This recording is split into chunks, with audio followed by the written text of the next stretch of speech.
little bit better, so we'll see how all that works.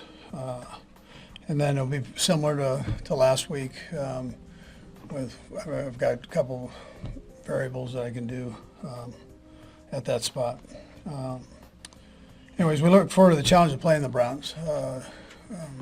They're a good football team. Every team in this league, I mean, as we know, has a chance to win games. So that's the way the league's set up right now, and so we get ourselves ready to play. You don't care about records or anything else. I know they're well coached.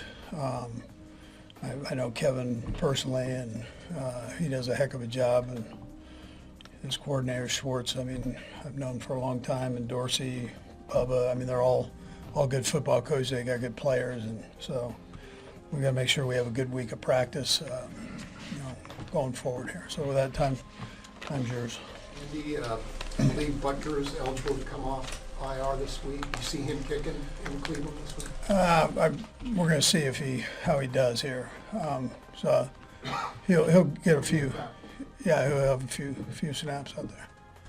Andy, of course. Or chances. Oh, sorry. Go ahead. Of course, you're only looking at this game, but am I right to think this is the first time you'll ever confront a situation with 3 games in 10 or 11 days? And in some way, do you have to have that in your thinking somewhere? Yeah, that's a unique situation. You just have to manage it. It is what it is. So you make the best of it, and main thing is that you get your guys ready for the game, give them a chance to be ready for the game. They're going to do whatever you present to them, so try to help them out with that. But, right now we've got normal week right here, so we've got to take care of business for sure. Just another housekeeping kind of question with Hollywood. How close is he and so far maybe his practice with him? Yeah, man. I mean, he's getting close. I mean, he's chomping at the bit to get back out there. And but he's got to visit with the doctors and make sure that he gets clearance there. And so, but I think I'd probably say he's getting close. I can't give you a date. I don't know a date on it, but he says he feels great. So. Andy, what's the plan for Steve Nelson? Yeah, let him get himself in shape, move around a little bit, and you won't see him this week.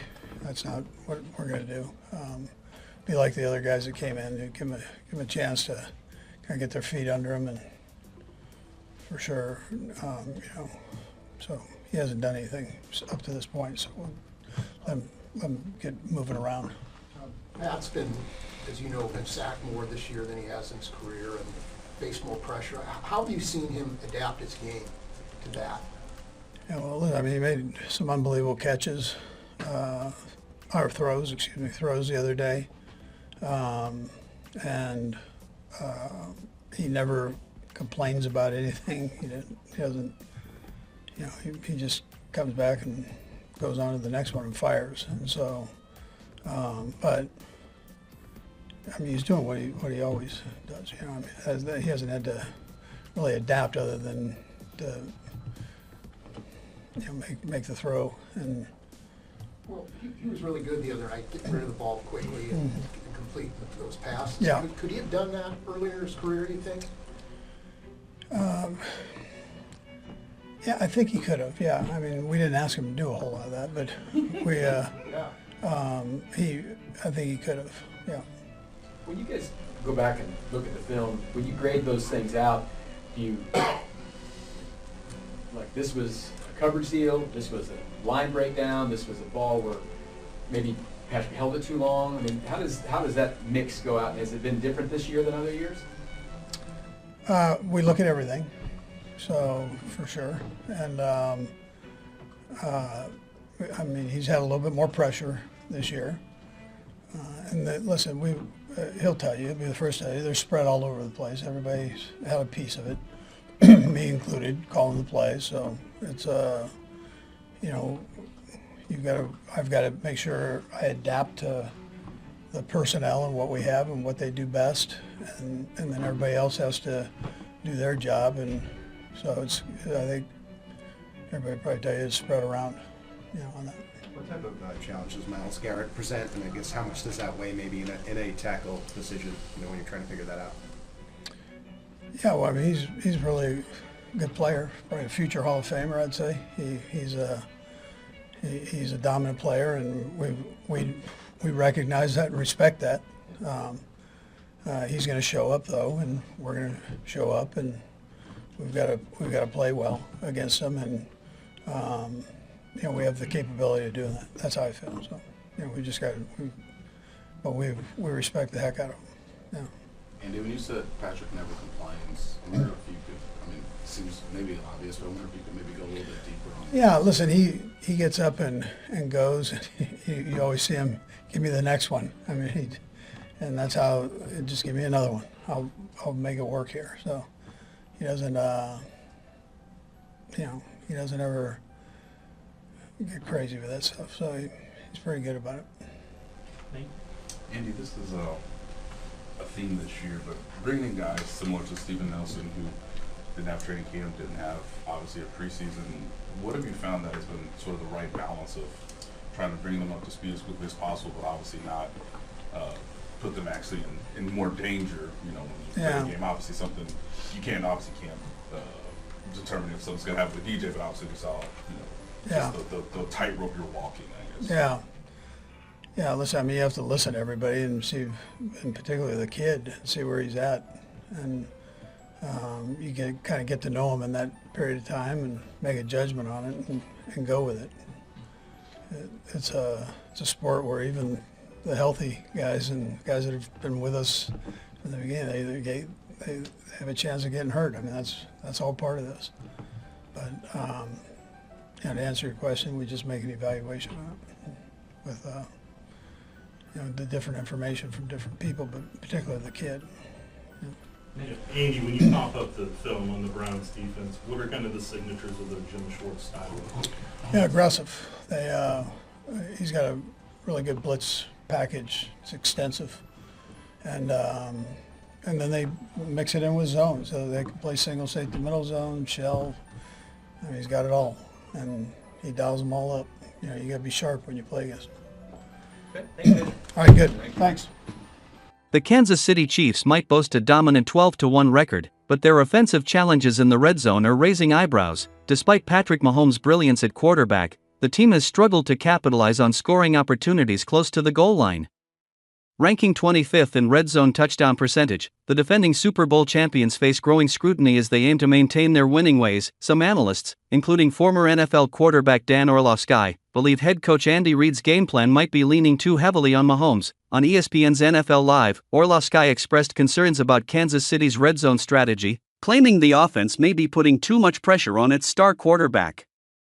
"I think offensively, this sounds crazy. They're putting the ball in Patrick Mahomes' hands too much in the red zone," Orlovsky said. "This is right now a red zone offense that is not very good. We talked about how they're not explosive and they're kicking way too many field goals. The Chiefs' tendency to pass the ball on 55% of their red zone plays has caught attention. Ranked 25th in the league in rushing percentage in these situations, their strategy has led to missed opportunities and field goal reliance." Orlovsky suggested balancing the offense by incorporating more rushing plays, aiming for an even 50-50 split. This, he argued, could alleviate pressure on Mahomes and make their red zone offense more effective. Despite their impressive record, the Chiefs have relied on narrow victories in recent weeks, including back-to-back 19-point performances. While the team's defense and Mahomes' ability to win close games have carried them, it's clear this approach may not hold up under playoff pressure. Kansas City's upcoming games against the Cleveland Browns, Houston Texans, Pittsburgh Steelers, and Denver Broncos pose a significant test, with each team presenting unique challenges, failing to resolve their red zone issues could jeopardize the Chiefs' pursuit of a historic three-peat. The AFC West's competitive nature demands consistency, and inefficiency in critical moments could cost Kansas City when it matters most. If the Chiefs want to maintain their championship ambitions, adjustments to their offensive strategy are crucial. Balancing their attack in the red zone by incorporating a stronger rushing game could not only improve efficiency but also make the team more unpredictable. As the playoffs draw closer, all eyes are on Reid and Mahomes to see if they can adapt and overcome this critical weakness. The stakes are high, and solving these red zone struggles could be the difference between another Super Bowl run or falling short of expectations. Kansas City Chiefs tight end Travis Kelce has thrown multiple lateral passes in the 2024 NFL season, sparking reactions from quarterback Patrick Mahomes and head coach Andy Reid. Patrick Mahomes and Andy Reid always seem to be aligned when it comes to Travis Kelce.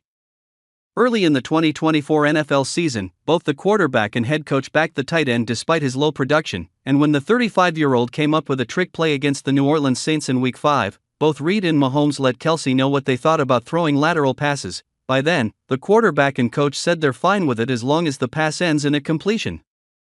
This week, Reid once again made this clear to Kelce as the tight end repeated the move in the Chiefs' latest win. Travis Kelce praised his girlfriend, Taylor Swift, for concluding her almost 2-year-long Eras tour even though he couldn't see her perform one last time.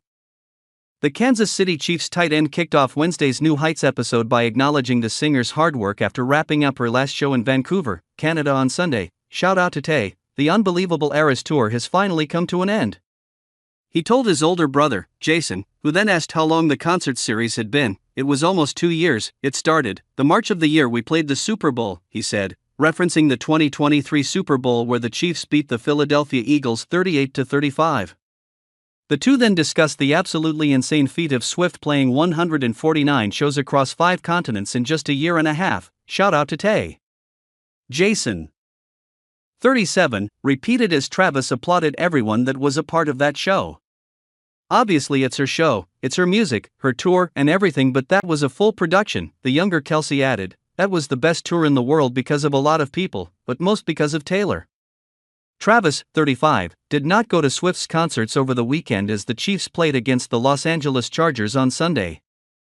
On Sunday, the Lover singer closed her record-breaking chapter, giving her fans a shout-out for their role in its success. "I want to thank every single one of you for being a part of the most thrilling chapter of my entire life to date, my beloved Eras tour," the singer, 34, said before closing out the concert with "Karma," per an X video. In another clip, Swift gushed about the adventures she's had touring the entire world.